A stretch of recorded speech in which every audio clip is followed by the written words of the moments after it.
Olha aqui, gente, que coisa estranha. Essa cachorra não pode ver a gente ligar a máquina de lavar.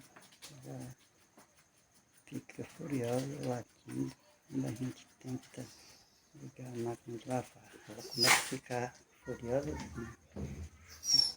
Qual o motivo que ela fica desse jeito?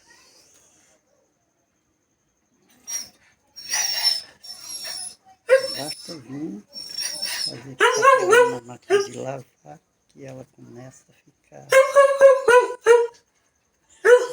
agoniada, latindo. Não sei qual motivo. Ela começa a latir por causa da máquina de lavar.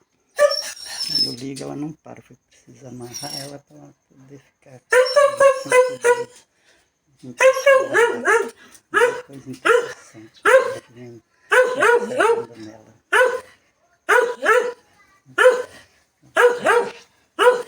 Ela na máquina, ela fica agoniada, latindo todo o tempo. Como vocês estão vendo esse vídeo, é impressionante. Fica tão agitada quando se trata de pegar a máquina de lavar.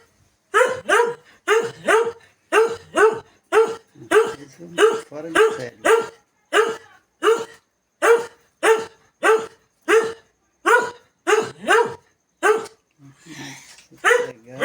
Pegar na máquina de lavar, mas ela fica furiosa.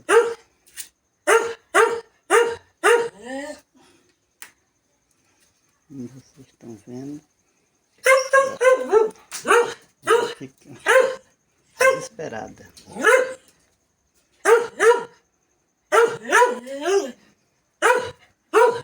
Não para, fica o tempo todo.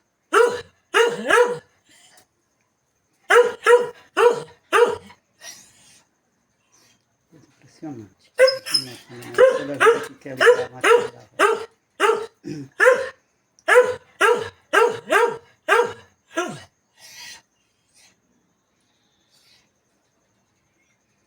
Precisa amarrar para poder ficar. Ela está com essa.